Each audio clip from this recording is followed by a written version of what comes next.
السلام عليكم ورحمة الله وبركاته. أنا عمر الشامي من سكان حلب الشيخ مقصود. أتوجه برسالة طيبة مباركة إن شاء الله السيد أحمد الشرع رئيس الجمهورية العربية السورية. وما تجرأت لأن أرسل هذه الرسالة إلا لأنني عهدت من السيد الرئيس أنه يقبل النصيحة في الله وأنا أنصحه في الله. سيادة الرئيس أحمد الشرع، أطال الله في عمرك، أقول لك أن الله عز وجل أكرم سوريا بك، إذ كنت سببا لزوال الظلم عنا جميعا، لزوال هذا النظام البائد المجرم.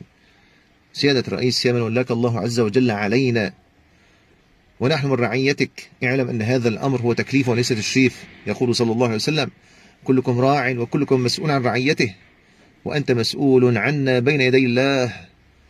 يقول الله عز وجل: وقفوهم إنهم مسؤولون. سيادة الرئيس، أهلك وشعبك في أحياء الشيخ مقصود والأشرفية في حصار خانق منذ أكثر من 20 يوم.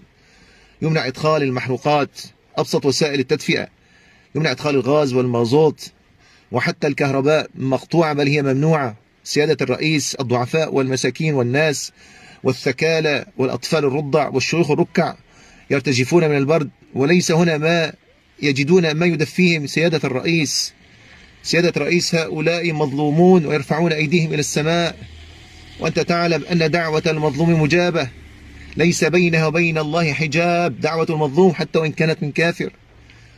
سيادة الرئيس، النبي صلى الله عليه وسلم دعا لمن رفق بأمته، ودعا على من شق على أمته. قال: اللهم من ولي من أمر أمتي شيئا فرفق به فارفق به، اللهم من ولي من أمر أمتي شيئا فشق عليه فاشقق عليه. سيادة الرئيس، أسألك بالله ومن سأل بالله أعطي أن تأمر بفك هذا الحصار، هذا الحصار الخانق. ما ذنب هؤلاء الضعفاء؟ ما ذنب هؤلاء المساكين؟ سيادة الرئيس، والله ستسأل بين يدي الله عز وجل.